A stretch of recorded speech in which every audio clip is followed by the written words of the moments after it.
Hi YouTube. What we're looking at here is a cooler.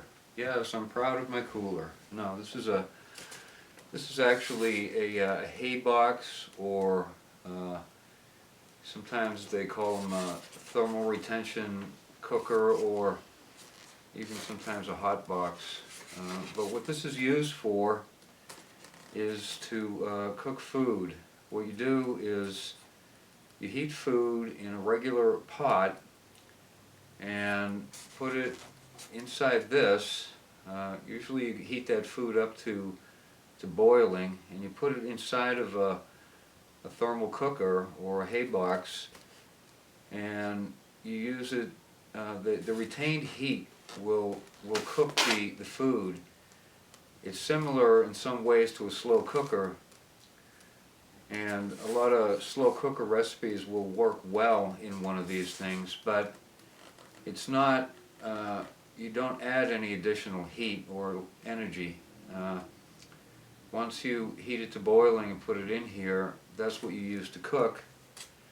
It's similar in some ways to thermos cooking, cooking in a thermos, but since you use a regular pot, first of all, the regular pot would be a lot bigger.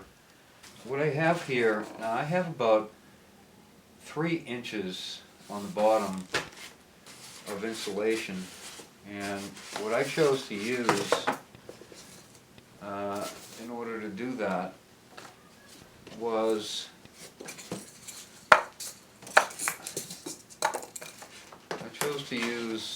this kind of insulation.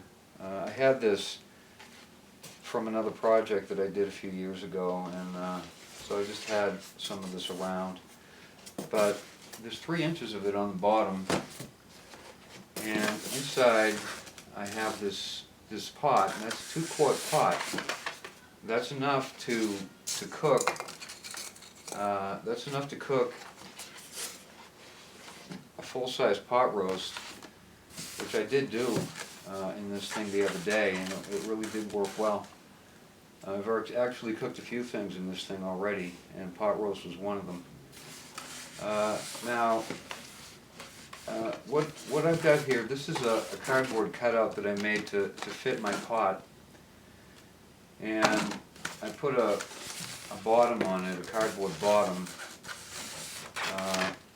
and then inside, all along here, the circle, I fit in pieces of styrofoam so that it would more or less exactly fit the shape of this cutout here, this insert. And so it pretty much exactly fits. And this does work pretty well. It fits in there just right. The one thing I would do different if I had it is I would choose a pot that had a folding handle to make it easier to get in and out, because when this thing is boiling hot, it is a little bit tricky to get it in there, but it works great.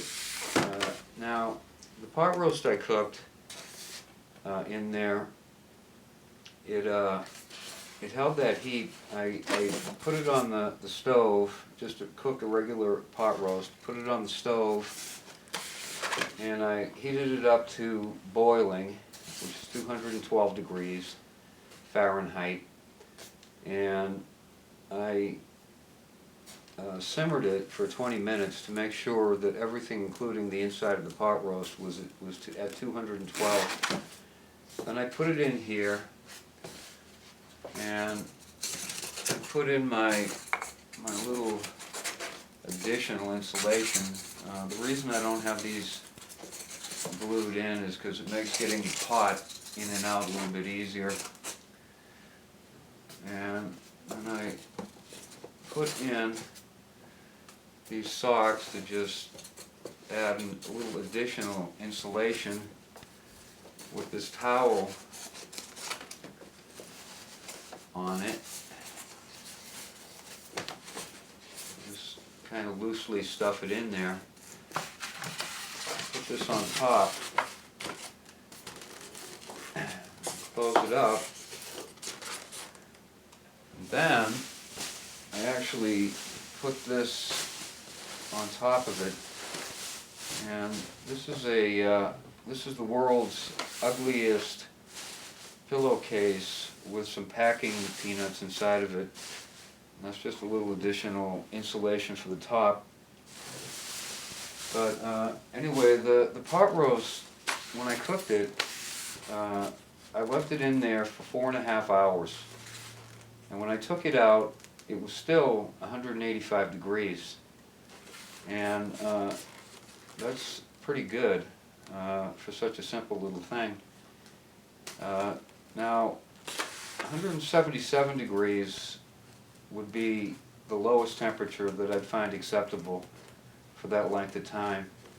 And that's because at 177 degrees or less, there is some potential that you could get some bacterial growth inside there. But 177 or more, and it can't happen. Now, there are other ways to make these kind of cookers, which some are easier. And some people, they just take sleeping bags and stuff, and they put their pot, they put the couple of sleeping bags in a basket, and they put their pot inside, and they cover over the pot with it. And that's one way that a lot of people do thermal cooking. But I wanted something that was a little bit more self-contained, a little bit more permanent, and also was portable, because if I want to use this thing and go someplace, I can bring this with me in the car, and there'd be no challenge to doing that. If I had the basket with the sleeping bags, it really wouldn't work that well. But anyway, this thing does work great. The pot roast was good, and it was cooked exactly perfectly.